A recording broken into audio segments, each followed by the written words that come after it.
You are watching the press preview, a first look at what's on the front pages as they arrive. It's time to see what's making the headlines with writer and broadcaster Mihir Bose and the Economist senior editor Anne McElvoy. They'll be with us right through until midnight. So let's see what's on some of those front pages for you now. And the Times leads with news that the Plymouth gunman Jake Davison had his gun licence returned to him last month after it was revoked over an assault allegation.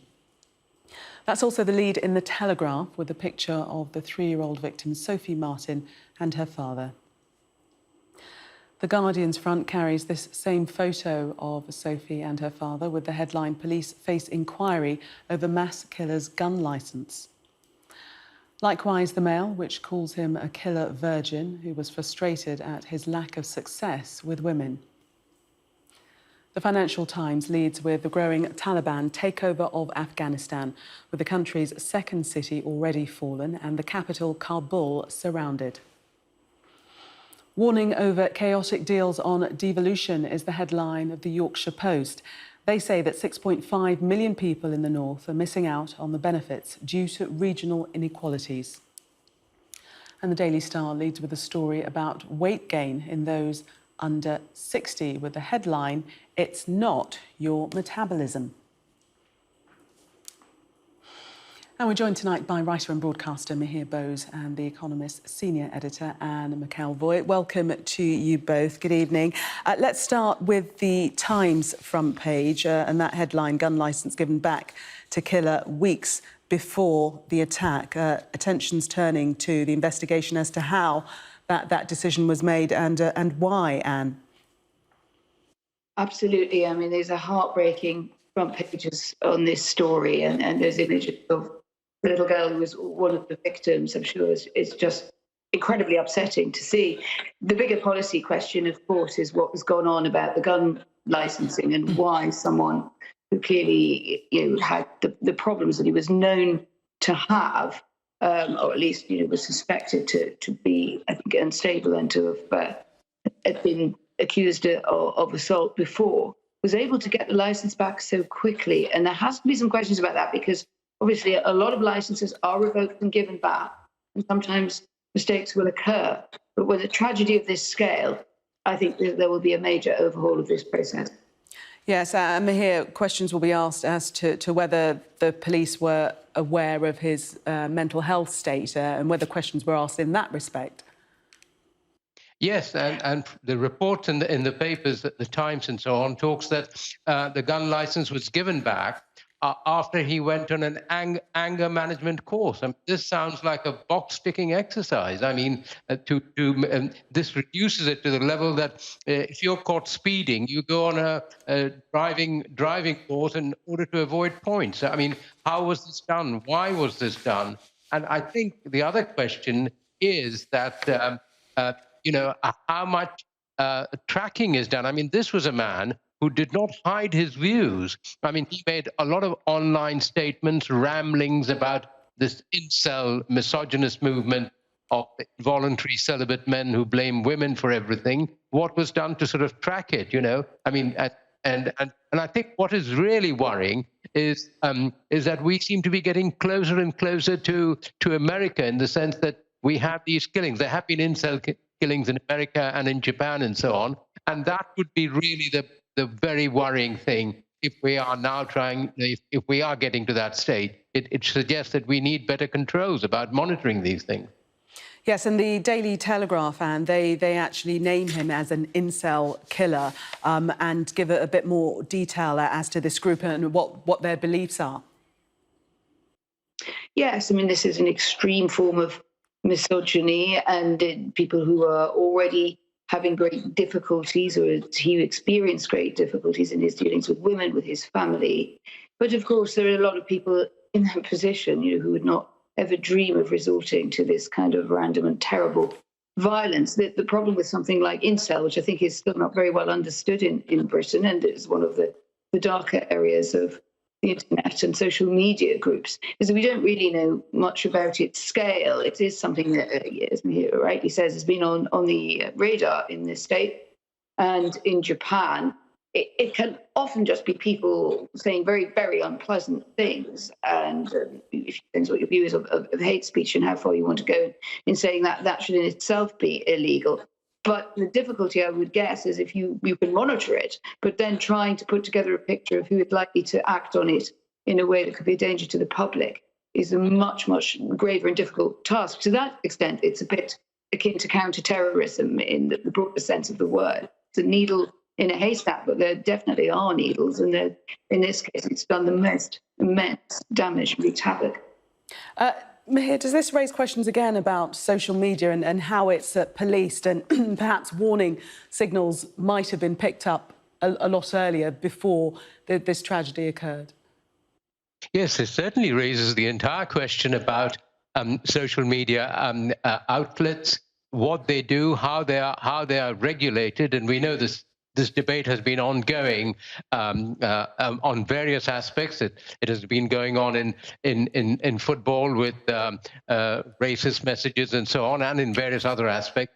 And the government has proposed legislation on this, but the social media organizations really need to be held accountable for what is on their sites. You know, I mean, that goes without doubt. And clearly, because of the internet that we have, which is such a worldwide channel, one doesn't know how Jake Davidson acquired his thoughts and ideas and so on, but one can imagine that because of the incel movement existing in other parts of the world, the message of this was easily spread. And we've got to find a way of trying to, in some way, regulating it without restricting free speech. I mean, that is always a consideration.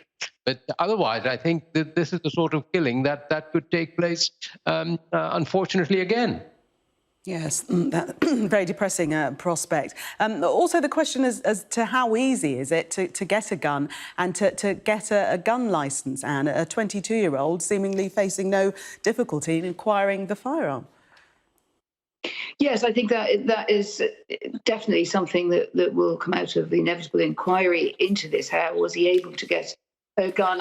I think a lot of people obviously have guns for reasons that are legitimate, for hunting particularly and sport. We don't, thank goodness, we haven't reached a point where people resort to guns for self-defence very much in this country. Remember that gun crime is still very low in Britain compared to a lot of other major democracies.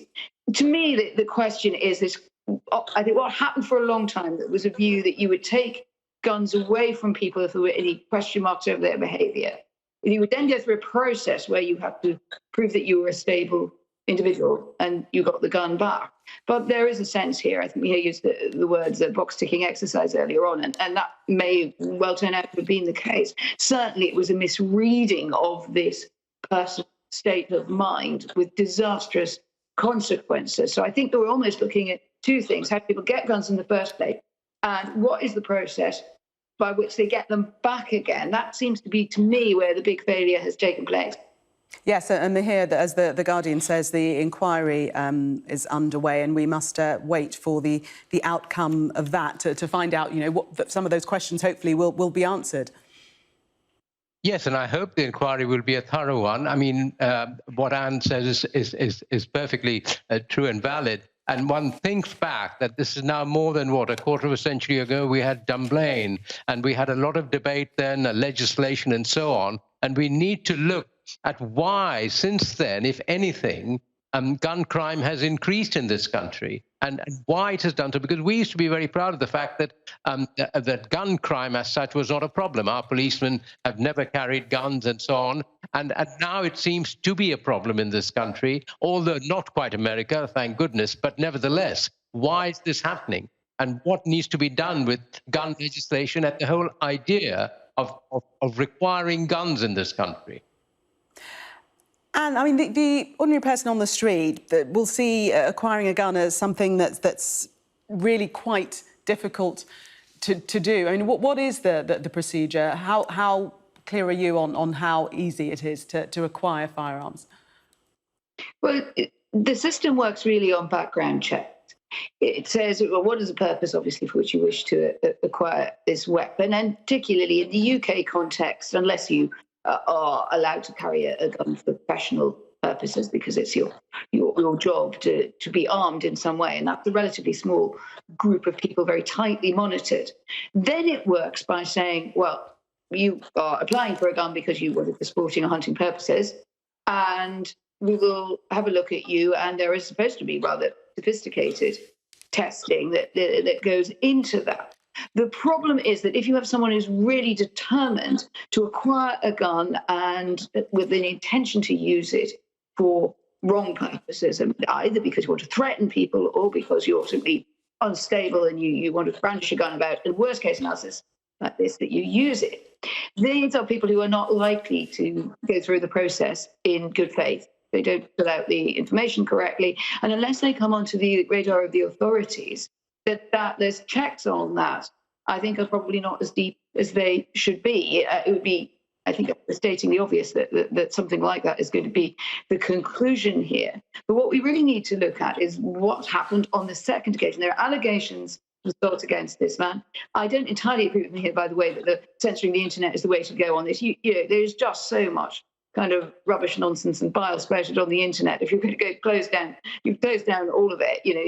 It is really not a task that I think is possible. And in some ways, it's not desirable, because you have to distinguish between people saying stupid things, which they're well entitled to do, Indeed. and things which are directly threatening. That question is difficult in its sense. And I think where you go from this is you just have to tighten the background check. And I think we'll see a major clampdown. I've no doubt about that. Front page and Afghanistan, and that story obviously has been uppermost in people's minds with the situation at the moment and the Taliban gaining ground at an alarming rate. The suspicion is that Kabul could fall imminently. Anne? It does look that way, doesn't it? And I think one thing that has taken a lot of senior military figures by surprise, particularly in the US after the Joe Biden announcement early in his presidency that he wanted to pull back quickly from Afghanistan, was the ferocity with which Taliban forces have been able to sweep all before them, and the rather disorganized Afghan army, despite the best attempts of particularly of British military, Americans and others, to train them and to ready them for a Taliban assault. This has just clearly not worked. And I think the questions are several. Obviously, the deeper one of was it ever wise to be in Afghanistan in the first place? But I do think also some criticism needs to be levelled at Joe Biden here. I mean, this looked like something that he wanted to achieve in a tearing hurry in his presidency to show that he was going to disentangle America from this military engagement, but the consequences will be absolutely devastating for Afghanistan. And not only that, it will be another wave of refugees, which will then sweep from Afghanistan across and into Europe. And that will start another cycle of bitterness and debate about what on earth has been going on. So all in all, it looks like a massive policy failure. I know British senior military figures did not approve of it, but there was very little that could be done once Joe Biden had his mind set on it. And yet, Mihir, we hear from Joe Biden himself that he doesn't regret withdrawing the troops from Afghanistan. Yes, I think Joe Biden has made mistakes, but frankly, if you look at Afghanistan, this has been a Western mistake in Afghanistan going back decades. The West has completely always misread Afghanistan. It went in after 9/11 saying it has got to attack Al-Qaeda. Then it said it's going to create a new Afghanistan. Recall how Ahmed Karzai was treated. In fact, the clothes he wore was treated by Gucci as the most fashion statement. And what do we have this morning? Ben Wilson going on radio giving us a history lesson, which suggested that he would get an E in history if he sat his A levels. And now he says we can't change the culture in Afghanistan. The West went in. The West couldn't even get Afghanistan and Pakistan to come to terms. The two countries absolutely hate each other. So there's been a colossal number of failures. And at the moment, the Taliban is running rings around the West. They are holding talks at the moment in Doha with all the Western countries and India, China, and Pakistan talking about a ceasefire. And there's been a colossal Western failure which goes beyond to a long period of time. The Telegraph, looking at it from another point of view, suggesting that the Prime Minister is saying that British troops didn't die in vain. We've heard from one father who lost his son in Helmand saying the complete opposite, that it seems that the sacrifice was for nothing. Well, Well, I mean, of course, people will have very strong feelings, and if they've lost people in service in Afghanistan, they'll be very entitled to feel very bitter and wonder what on earth has this come to. I would see it in a slightly more nuanced way. There was a reason to go in after 9/11 in order to target Al Qaeda. I don't entirely take the sweeping view that Mihir takes. I think that really what happened was you had a kind of mission creep, and you had a view at the time, liberal interventionism was at its peak, that not only could you sort of get in and get out and deal with the Al Qaeda problem, which was a genuine threat at the time. And Afghanistan was a training ground for 9/11, no question Anna about Mihir,